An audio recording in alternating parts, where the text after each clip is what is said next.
Pope Francis is causing so much confusion on social media. And I want to say, you know what? Whatever confusion this pontificate has caused, there's more confusion being caused by the people who are spinning his words by engaging in rash judgment and then providing misinterpretations of Pope Francis.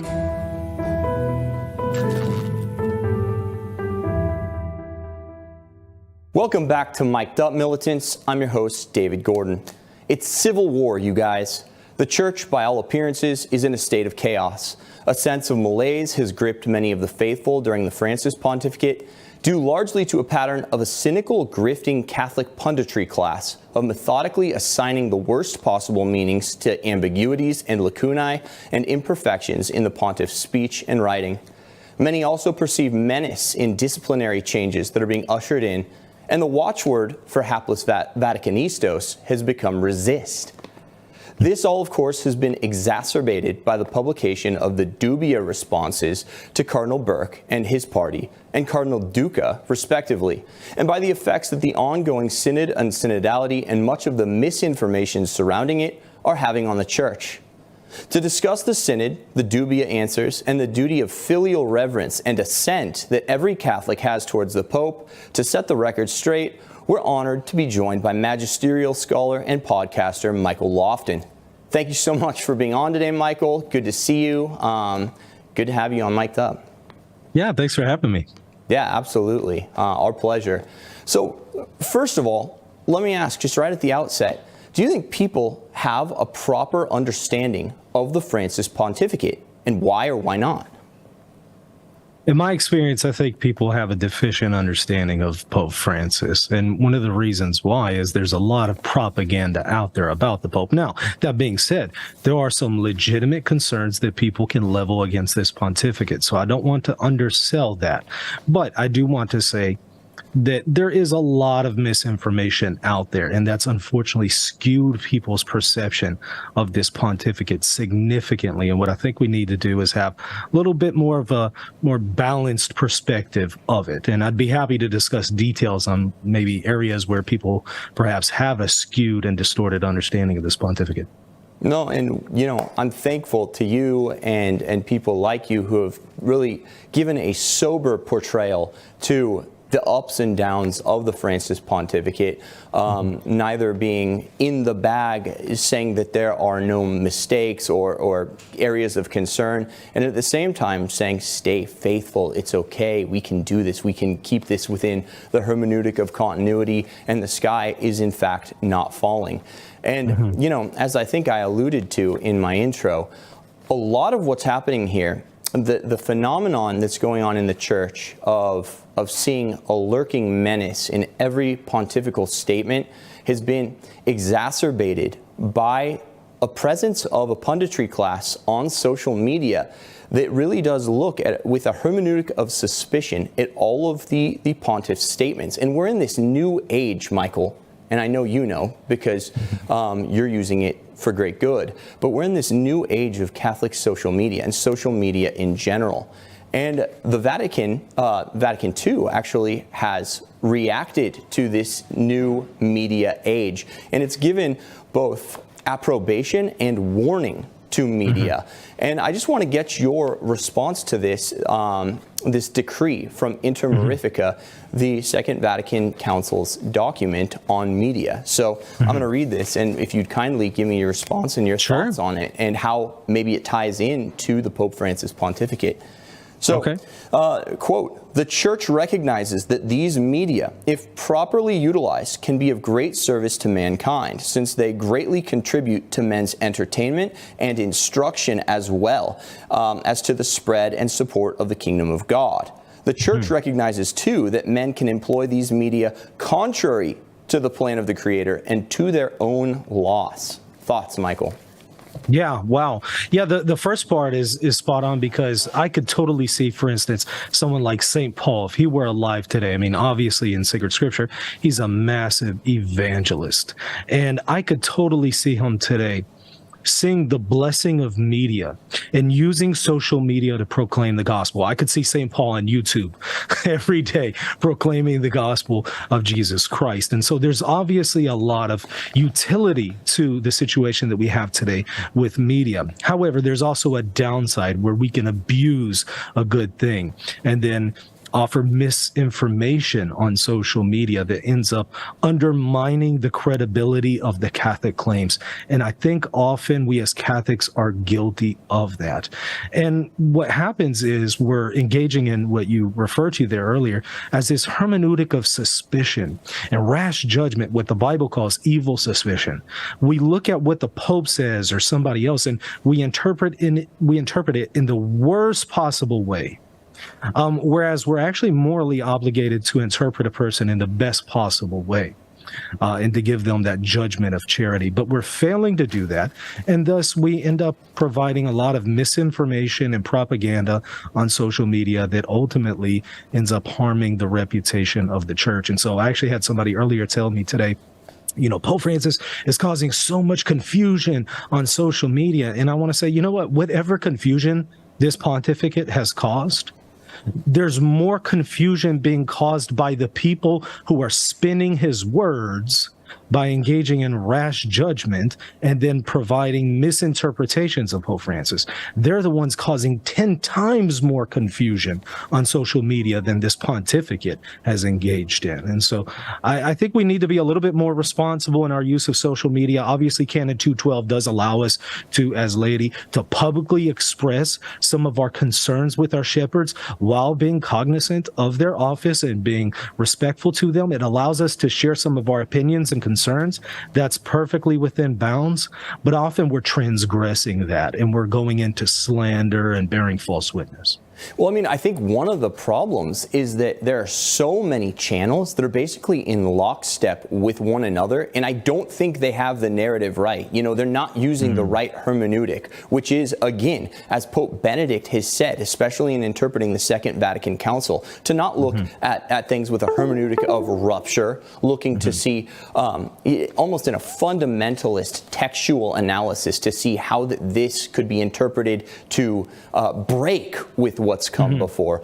But we need to be looking with this hermeneutic of trust, a hermeneutic of continuity, and that's not happening in all of these channels that are propagating a very similar message. The very phenomenon that so many people are saying a similar thing, I think, has actually captured a wider narrative so that people are just taking what they're saying for granted and that they're assuming, like, I'm sure you get it all the time, but I hear it myself. Pope Francis, he's a heretic, right? Like, without batting an eye. Like, Pope Francis is a heretic. Like that's just a thing that has been established by the lay magisterium.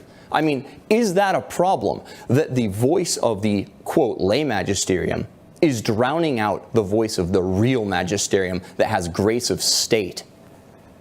Not only the lay magisterium, but also following individual bishops and individual cardinals who actually do not individually exercise magisterial authority on the universal level, and then going with them over and against the universal magisterium. And that's what's kind of ironic here. So it's a combination of appealing to clergy who do not have magisterial capacity in the context in which they speak, in appealing to them, or, as you just said, kind of the lay magisterium, appealing to other laymen who just proclaim that Pope Francis is a heretic and don't really establish that sufficiently. And that's obviously very problematic. And we're talking about this necessity of interpreting people and interpreting the magisterium in continuity. You mentioned Benedict XVI in his Christmas address in 2005, where he established that. That's actually the Christian approach, because we do that with the New Testament and the Old Testament. We don't pit them against each other. We don't interpret them in a way that would create rupture and discontinuity. We use this hermeneutic of continuity to where we read the New Testament consistently with the Old Testament, whereas some people don't do that, but we as Christians do. And so the same way that we would do that with the Word of God, we need to do that with the custodians of the Word of God, and that is the magisterium. Right. No, great stuff. Let's pivot right now to the dubia, the various sets of dubia and Pope Francis's answers, because those things are causing, the Burke et al. Squad and the Cardinal Duca dubium are causing a great deal of consternation, and the Holy Father's answer has been kind of lost in a lot of the worry and a lot of the buzz that surrounds this. So first of all, for those who don't know, can you just tell us what is a dubium? What are dubia? What purpose do they serve? Are the Pope's answers per se magisterial when he responds to these cardinals? And should we be concerned procedurally that this is even happening? Yeah, excellent question. So, dubium, the singular of dubia, it's a Latin term for doubt. And so effectively what a person is doing is they're putting a question to the Pope, kind of in the form of a doubt, kind of asking him a question and expecting usually a yes or no answer, but sometimes you have to give a more nuanced answer, and sometimes the magisterium will do that. And so that's what a dubia is, or dubium, I should say. And usually it's done by people who are high-ranking clergy members in the church. They'll submit these to Rome, and often it happens under the radar. We're not even aware of it. Most of the time, it's private. So they'll submit this thing to the Vatican privately and get a response privately, and we just never hear from it. Every now and then, the Vatican will publish its response to dubia, or the individual who asked the question will post them. And in this particular case with Burke and 4 other cardinals, they posted 2 sets of questions, or 2 sets of dubia that they submitted to the Vatican, one in July of this year and one in August of this year. They published those. Originally, they weren't going to give us Pope Francis's response, even though in the second set of questions that they published, they were interacting with Pope Francis's response, but incompletely, and I'll add, in a very distorted and misleading way when we actually then compared what Pope Francis actually told them. They unfortunately, according to their own admission, according to reports, were going to leave us in the dark and were not going to tell us what Pope Francis said. However, Cardinal Fernandez at the Dicastery for the Doctrine of the Faith was already anticipating the cardinals to pull this stunt. And so he was ready immediately to publish on the Vatican website what Pope Francis said in response, which we had immediately the day that the cardinals released their dubia.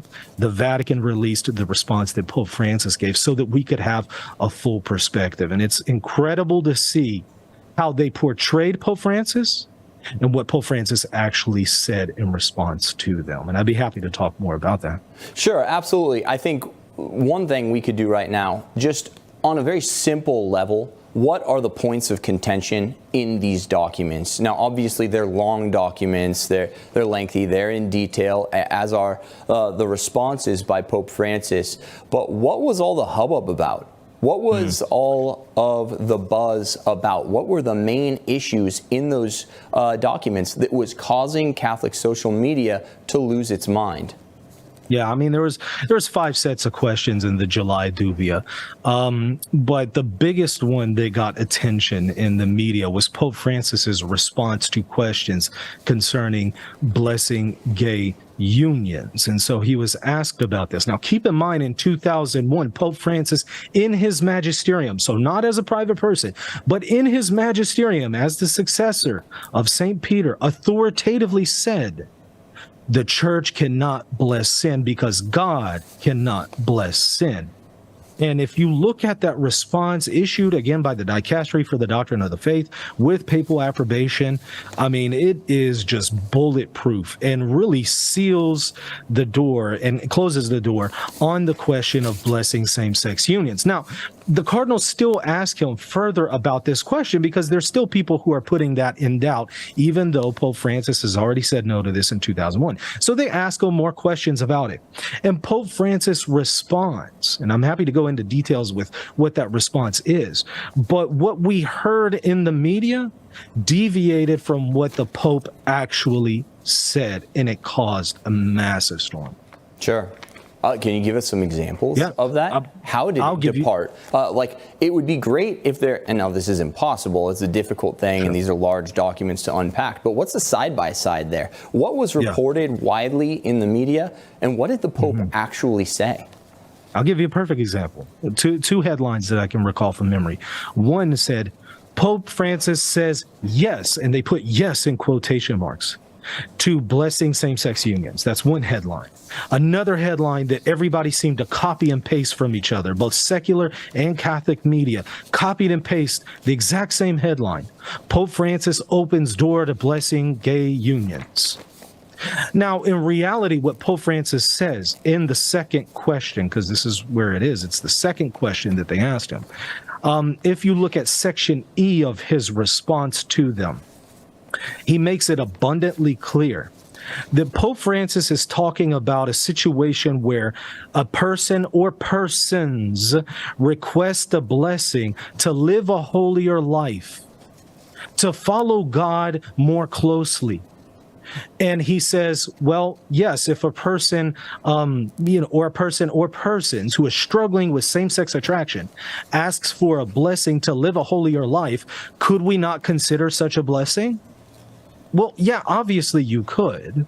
There's nothing morally wrong with blessing a person in the sense of asking God to help them live a holier life. But everybody took that to mean, the Pope is saying it's perfectly fine for a priest to ask God to bless the union itself, the disordered and sinful union itself. And he doesn't say that. He does not say that at all. In fact, he explicitly is talking about persons, not unions, persons. And for what? To bless their disordered union? No, so that they live a holier life. It makes no sense to talk about invoking God's blessings to live a holier life when you're blessing a sin. No, absolutely. That doesn't make any sense, right? So if you just go to the primary source and look at what Pope Francis actually said, it's abundantly clear he's talking about blessing sinners, not the sin. And that's legitimate. Now, I have some concerns about what the Pope says, and I'm willing to offer some criticism about it. I have, and I'm willing to do it here. I have some concerns, but in and of itself, there's nothing wrong with that. And that's very different from Pope Francis says yes to blessing gay unions, or Pope Francis opens the door to sodomite unions or something like that. That's just not at all what he said. What's interesting is that the structure of that answer to that Dubia question very much mirrors the CDF document that was issued under color of pontifical authority. Here's the quote at the end. Here's the promulgation by Pope Francis. Quote, the Supreme Pontiff Francis, at the audience granted to the undersigned secretary of this congregation, was informed and gave his assent to the publication of the above-mentioned responsum ad dubium. Yeah, that one says you cannot bless sin. That is a magisterial document. And what's funny about it is that in that same document where he says you cannot bless sin, he actually says the answer to this dubium does not preclude blessings given to individual persons with homosexual inclinations who manifest the will to live in fidelity to the revealed plans of God as proposed by church teaching. Now harmonize that with what he said. Read this together with the later response to the dubia that is causing so much concern, where people are losing their mind and they're thinking he's going to start greenlighting the blessing of these gay unions. Well, read that in the hermeneutic of continuity, which he said in an actual magisterial voice as opposed to a private answer to a dubium. Give that a favorable interpretation, and then I think people will find that their doubts are misplaced. But there's a reticence to do that. Why? I'm so glad you brought that up, because you're right to observe. And in fact, I think I've pointed this out before. Some of the language used in that 2000 response of Pope Francis is the exact same language in the Dubia response. And so clearly, as you're noting, it's in continuity. It's not in conflict. So there's nothing that reverses the 2021 decision. In fact, it upholds it.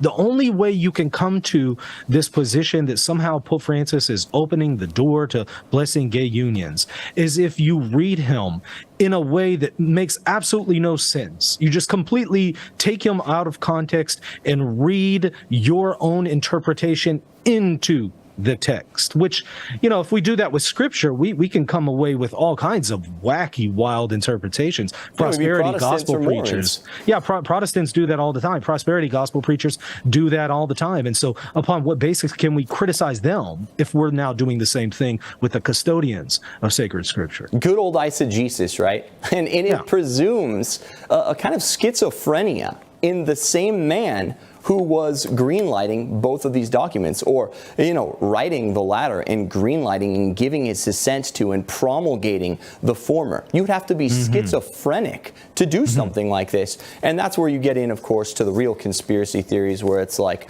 this is planned opposition, it's like fake opposition, it's a head fake to get, say one thing to the faithful and say something else to other people, and then you go down that road, and you really do start getting down the road of sheer mindless speculation and slander. But let's pivot to the other hot topic in the Dubia responses, and that's the interpretation of amoris and the possibility of giving the Holy Eucharist to people who are in grave sin, living in open adultery, essentially. Second unions, not as brother and sister, and all of that stuff. That was an issue. Can you just give us the background of that with regard to amoris and then the Dubia? Yeah, and before I do that, can I give a criticism of what the Pope said, though, 100%. in his decision here? Because I do want to be balanced here. Just really quickly, even though, again, what the Pope is doing here, in and of itself, what he's proposing, is not immoral, it's perfectly morally licit, I still have some concerns practically with this. Because here's why. Even if you're just blessing individuals so that they live a holier life, if you do this publicly, which he doesn't ever explicitly say it will be public, but if you do this publicly, it doesn't matter how clear the priest is that he's blessing individuals, not the disordered union. Doesn't matter how clear he is. People are still going to abuse this. People are still going to run on social media and say, oh, my union is now blessed, and the church now blesses gay unions. People are still going to distort it. Now, obviously, abuse doesn't negate proper use, but at the same time, if you know this is going to be constantly misinterpreted, regardless of what you say, and it's going to be abused, is it really prudent? Is it really wise?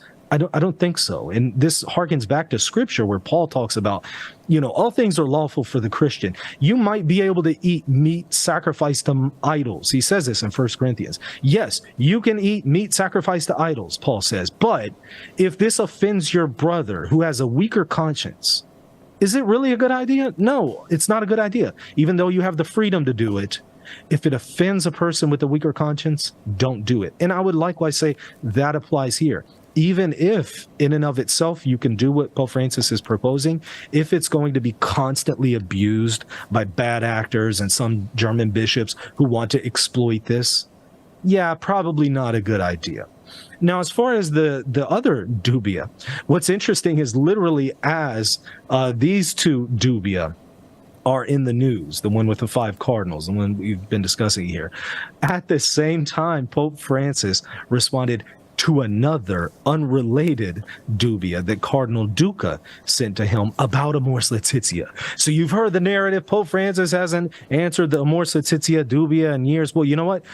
Here he answers an Amoris Laetitia dubia that answers effectively what was previously asked. I guess Canon 212 is going to have to take down their ticking clock for how many days it's been since Pope Francis. I remember that. I don't know if they're still doing that, but I remember that. But yeah, I think it's time to take that thing down because he's responded, even though I think the answers were already there, but he's once again responded.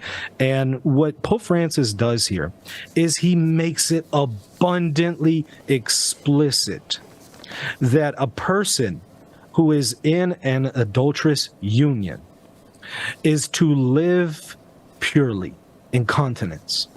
And if they fail to do that, because we know a lot of humans, I sin, you sin, we all sin, right? And so people slip up and they do things that they shouldn't do. Well, what are they supposed to do?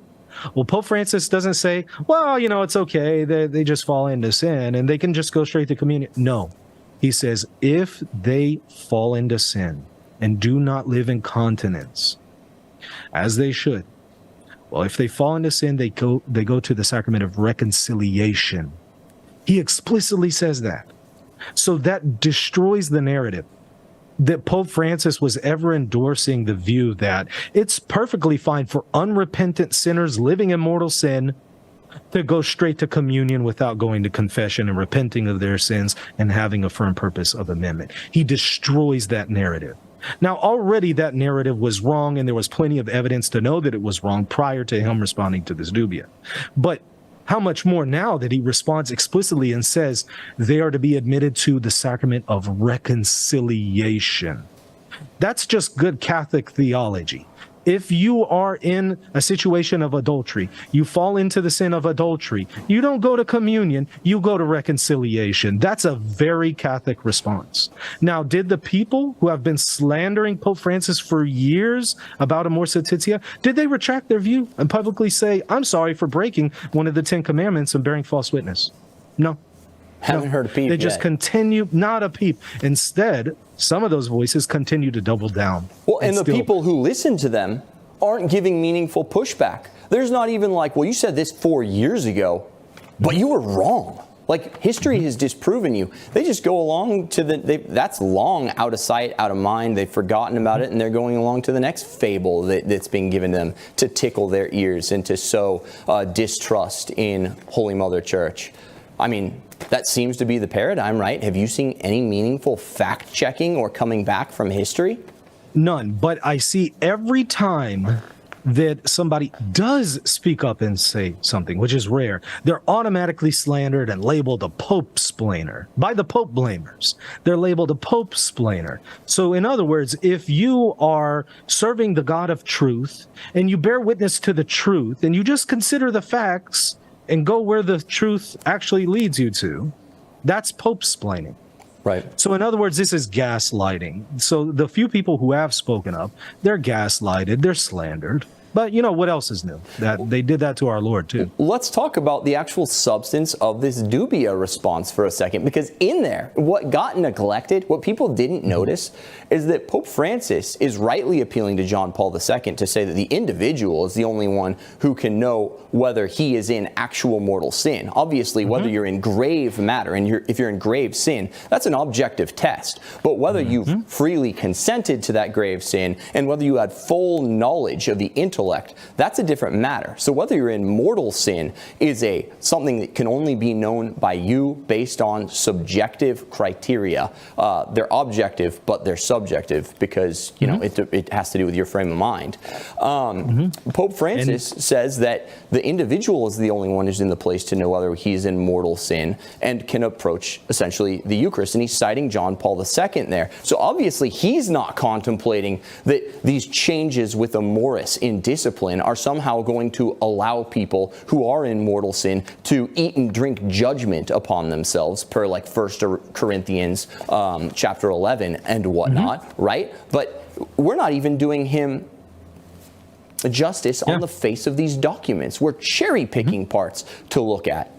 What is that? Yeah, very, very good point here. And you know, this is why Pope Francis, after Amor Laetitia, explicitly says, quote, and I'm quoting just from memory here, and we know that those who are in mortal sin must go to the sacrament of confession first before receiving communion, end quote. That's him after Amor Laetitia. And Amor Laetitia is consistent with that. If you look at it, yes, it talks about mitigating factors for people who objectively live in a state of grave sin. So there's grave matter there. They're living in adultery. That's grave matter.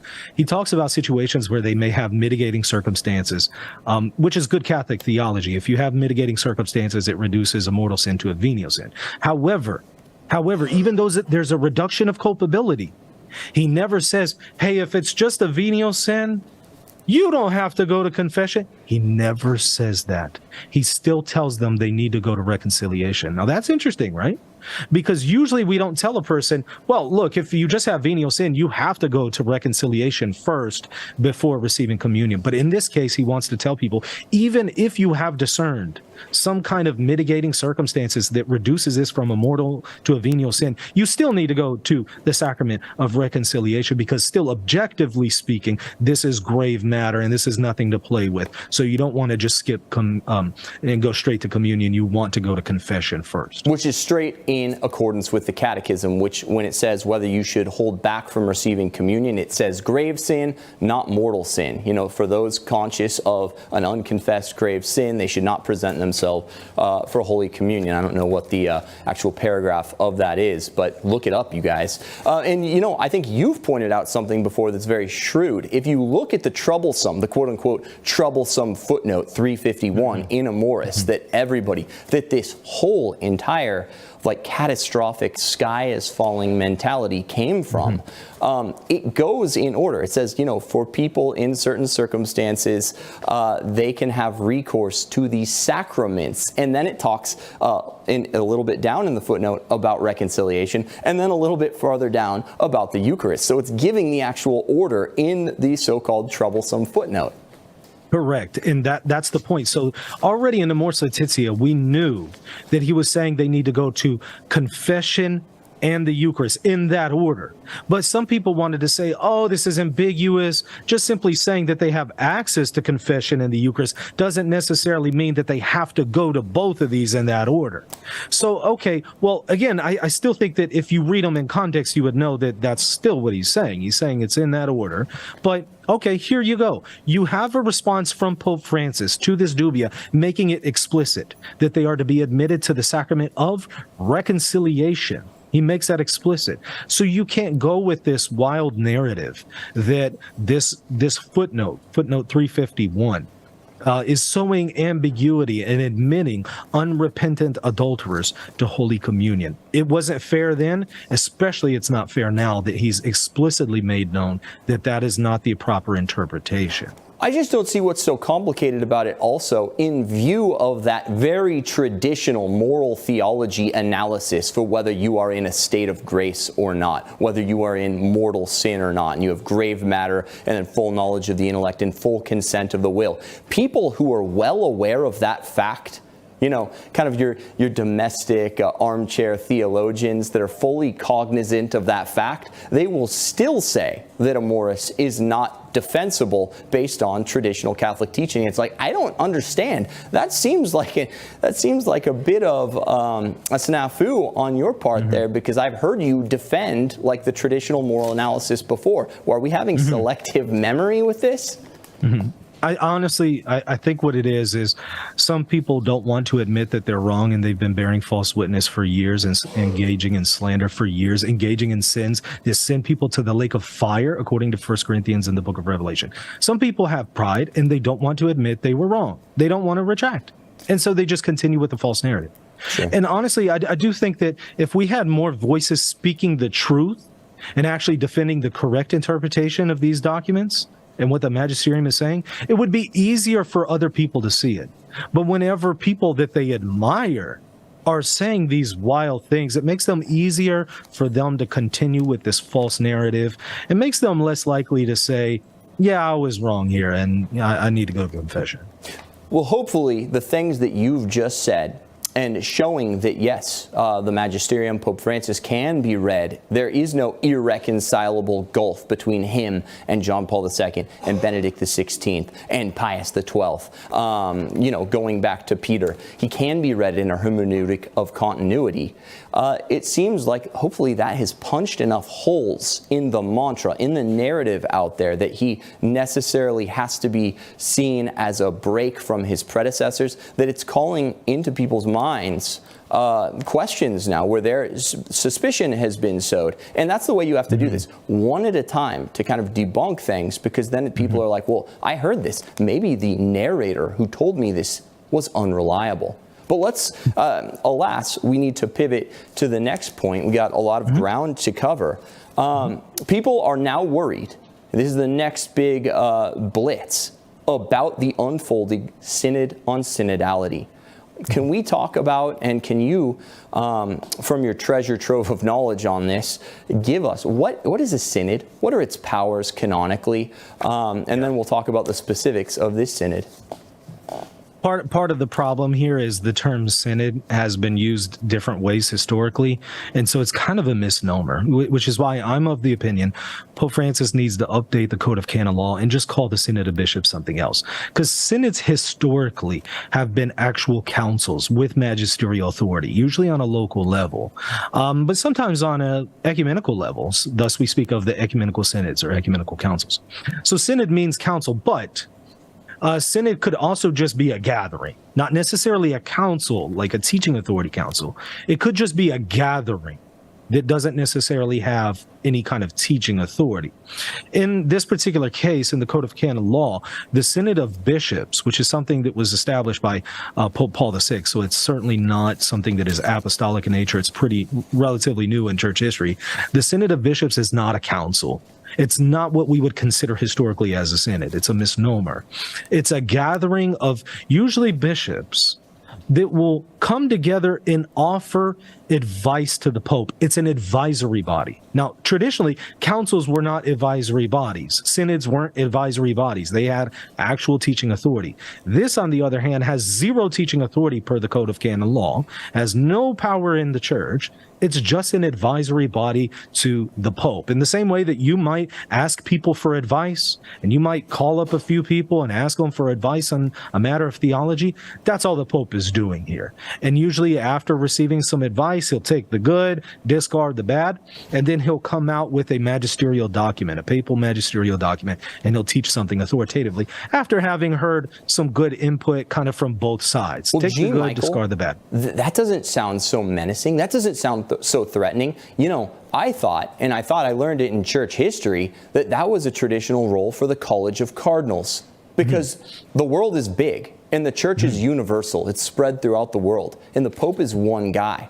So he can't have, his finger on the pulse of individual churches in individual countries that are, dispersed throughout the world. That's not possible for one man to do that. So he has always needed people to advise him of regional issues. And up until this point, the College of Cardinals has been what has been primarily tapped to do that. But does that mean that they have a monopoly on that? Does that mean that the Pope, in his supreme immediate authority over the church, somehow can't deputize people, other bishops, other local churches, to bring him what is the news among the lay faithful? What are the issues that are vexing the lay faithful?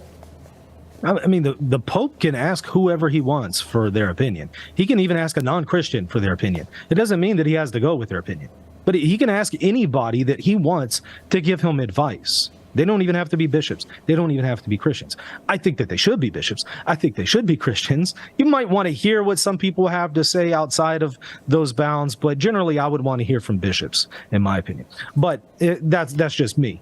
But ultimately, the Pope, he can listen to whoever he wants, and he can take the good and discard the bad. That's ultimately up to him. Now, the problem, however, is, even though in and of itself there's nothing wrong with it, again, it's already a misnomer. It's going to confuse people because it's like when we call it a Synod of Bishops, it reminds me of the term Holy Roman Empire. It wasn't holy, it wasn't Roman, it wasn't an empire. When we speak of a Synod of Bishops, it's neither a synod nor is it entirely of bishops. So we need to call it something else. This is just confusing people. That's part of the problem. Because we do sometimes have lay advisors there, so it's not entirely bishops. Well, if we called it something else, just called it an advisory body, that would cut down on some of the confusion. Also, if we had cardinals who actually knew what they were talking about and weren't on social media misleading people on what the Synod of Bishops is, that would help cut down on some confusion too, because I've literally seen cardinals on, social media, on all kinds of platforms, speak of the Synod of Bishops as an actual council, as if it's an ecumenical council, and I'm just baffled by that. And they'll say things like, you can't have lay participation here because when have we ever had lay participation at ecumenical councils? You can only have bishops at an ecumenical council. And it's like, wait, this isn't anywhere in that category. Number two, this is incredibly inconsistent because we've actually had laity vote as voting members at an ecumenical council before. It's called the Council of Constance. So this is just short-sighted, devoid of any understanding of church history. In fact, we've had worse than just laity voting at an ecumenical council. We've had a layman called the emperor Emperor Justinian, run an entire ecumenical council, Constantinople II, in the year 553, start to finish. He determined the outcome of the council, and he effectively coerces the bishops.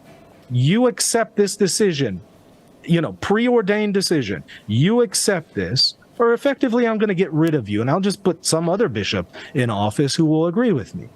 And so we've had way more than that when it comes to lay participation. Michael, you've got to stop with all these facts. You're robbing Michael Matt of hundreds of subscribers right now. Dang it. Well, I think people fear, though, and again, this is the narrative, and it's an easy narrative to spin. It's an easy narrative to weave.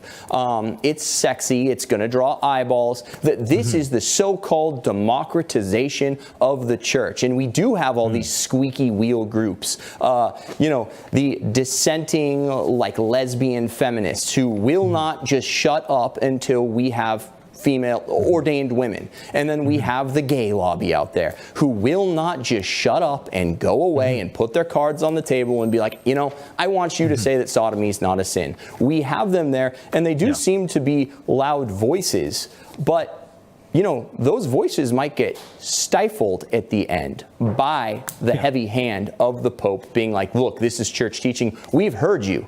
But is it the democratization of the church?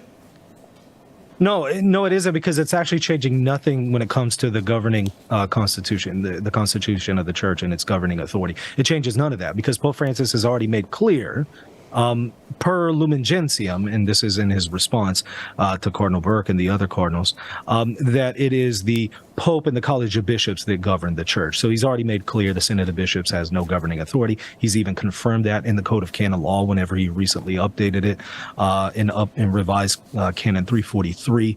And so he's already, put it very clear on paper that the Synod of Bishops isn't changing the constitution of the church or its governing authority. And by the way, in relation to those who are pushing for women's ordination, I think they're not going to get that. First of all, I don't think they're ever going to get that, because it's already been definitively excluded by John Paul II, which Pope Francis reiterates in his response to Cardinal Burke. Ordinatio Sacerdotales, section 4. Yep. But not only that, this is the same Pope Francis, who put into canon law an automatic excommunication for anyone who attempts to ordain a woman, and for the woman who attempts to be ordained.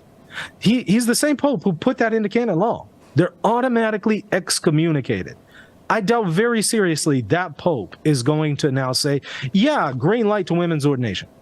Yeah, and let history vindicate you. Let the people who doubt you now come back after 5 years and eat some humble pie, eat some crow, have the humility to do that, because that never seems to be happening where we do historical fact checks of the errant prognosticators who've bloviated stuff and put stuff out screamed it up to the stratosphere and created scandal and doubt in the minds and hearts of the gullible. But we're on record now, and I share your prediction. Nothing's going to change. And can people come back to you and on your channel be like, hey, you were wrong, Michael, if you're wrong?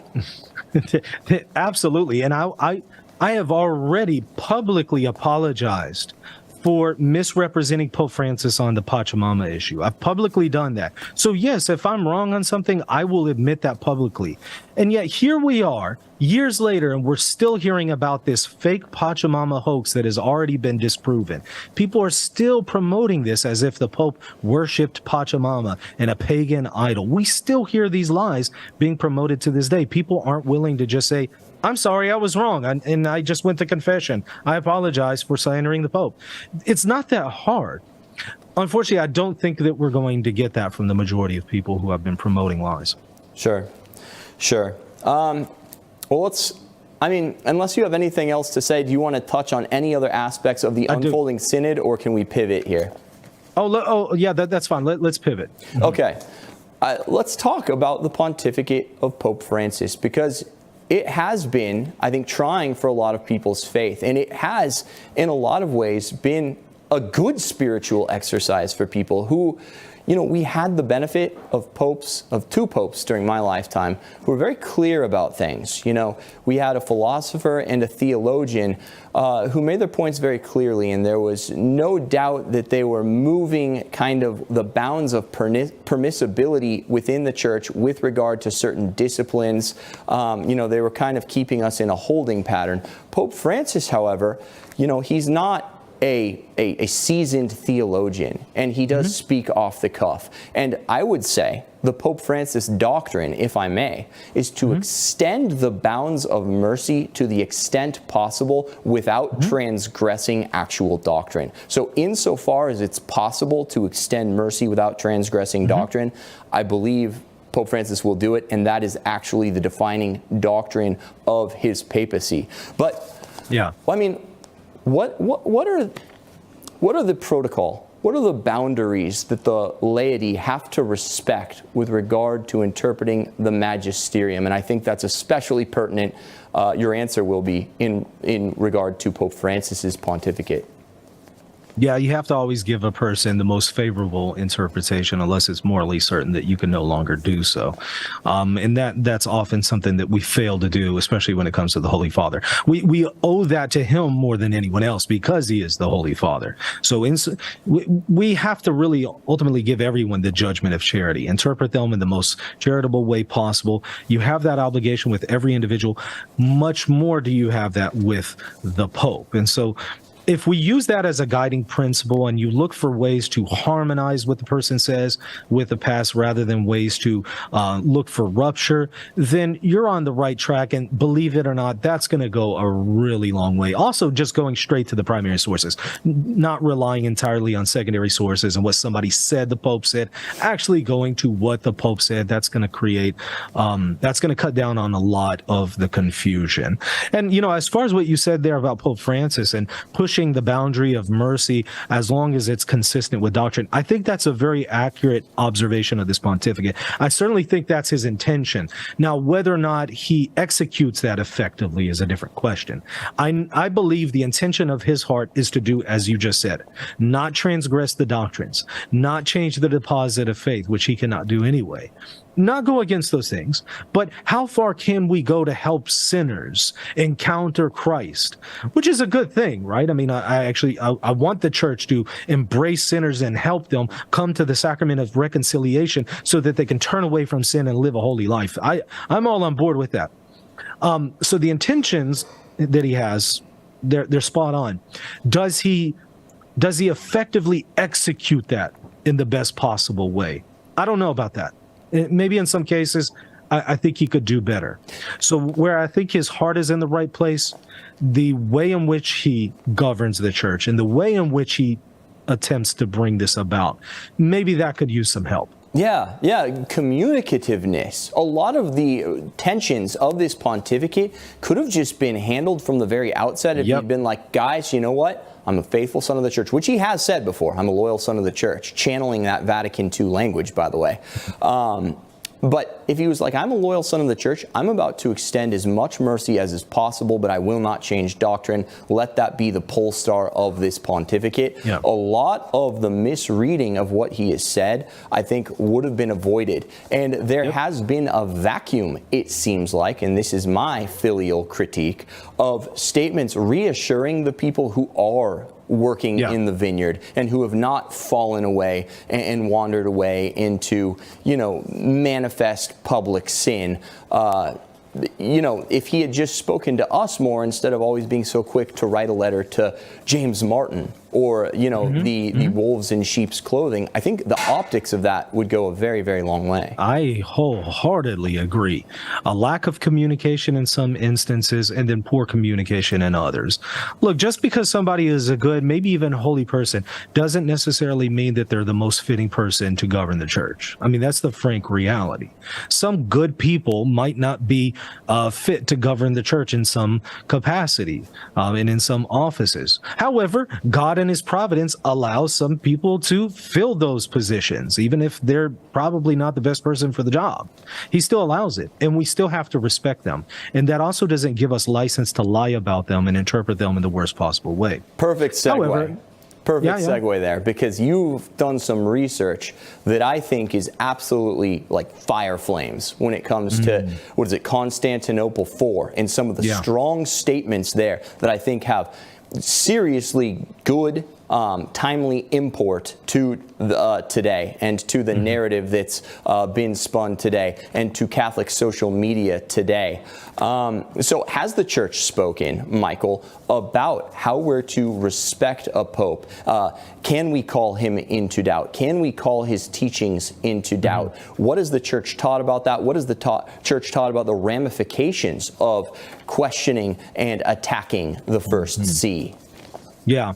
So if the Pope is acting in his private person, there is historical precedent for criticizing the Pope in his private capacity. So, for instance, think of John the 22nd when he was questioning the beatific vision. He admits, by his own mouth, he admits he was not teaching authoritatively. He was not acting as the Pope. He was speaking as a private person. Well, he was confronted by bishops and correctly challenged and rebuked, but they were rebuking him in his private person. That's perfectly immorally licit. However, when it comes to the papal magisterium, that is when the Pope teaches authoritatively, perhaps in an encyclical or apostolic exhortation, when he's teaching authoritatively, even if it's not infallibly, even if it's non-definitive, it's still authoritative, and there is a demand to assent with intellect and will. In those particular cases, the magisterium itself has said the first see is judged by no one, so we could never condemn papal teachings and accuse it of heresy. I'll give you an example. You mentioned Constantinople 4 there. What's curious with Constantinople 4 in 869 to 870, this is our 8th ecumenical council. What's curious is Patriarch Photius of Constantinople at that time, 2 years prior to this council, in the year 867, attempted to rashly judge the Holy See and attempted to speak critically of the papal magisterium. And in 867, he did so in a council in Constantinople, condemned the papal magisterium. 2 years later, papal legates are sent to Constantinople. They gather in a council there at the Fourth Council of Constantinople, the 8th Ecumenical Council, and they judge Photius for this rash behavior. And they say what he did was not only something that a person will not inherit eternal life if they do it, but they also say this cannot be done because when this was done before, a person was anathematized for it. And the person who did that before was Patriarch Dioscorus of Alexandria in the year 449, who rashly judged Pope Leo the Great and attempted to judge the Holy See. And when he did that, he was anathematized by the Council of Chalcedon. They completely condemned him for that, if you read the Acts. And so they condemned Patriarch Dioscorus for this. And so what they say at this council in Constantinople 4 is they said, look, you already have Dioscorus who is anathematized for this.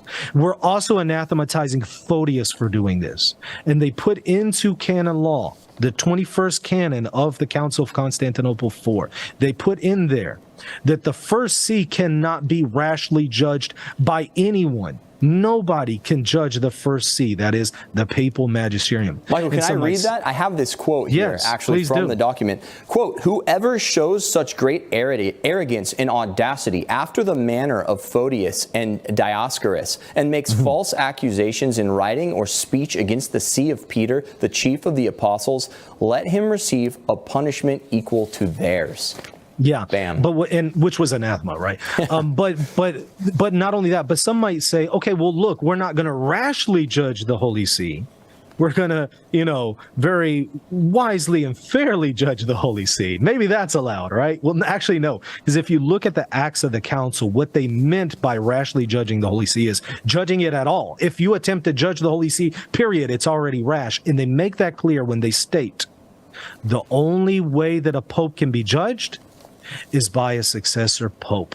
So a sitting pope can judge a predecessor pope, but you cannot have anyone, including a council, judge a pope. And they make that explicit. They say in the case of the Sixth Ecumenical Council that judged Honorius, they say the only way the Sixth Ecumenical Council was able to do that, Constantinople III, was because the pope at that time, Pope Leo II, was giving approbation to that council to judge a predecessor pope, a deceased pope, Honorius. So in other words, here you have at this council a pope and the council judging a predecessor pope. As long as you have the pope on your side, you're fine.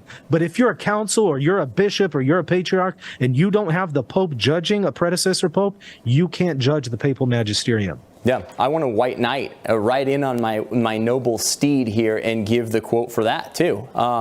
For even though Honorius was anathematized after his death by the Easterners, it should be known that he had been accused of history, which is the only offense where inferiors have the right to resist the initiatives of their superiors or are free to reject their false opinions. Although even in this case, no patriarch or bishop has the right of passing any judgment on him unless the consent of the pontiff of the same first see has authorized it. End quote. There it is. It's pretty. I think what makes people uncomfortable right now, though, is that we're maybe in this time of limbo. We have a living pontiff that maybe they're worried he said something dubious, and they don't have the faith. And this is where I bring in, this is an issue of trying people's faith, that Christ has his church. Christ is in control of the church, and he is going to, in one way or another, vindicate her. Either it's that whatever is being said can be harmonized with the deposit of faith, or in the future, we will get a pope that rights the ship.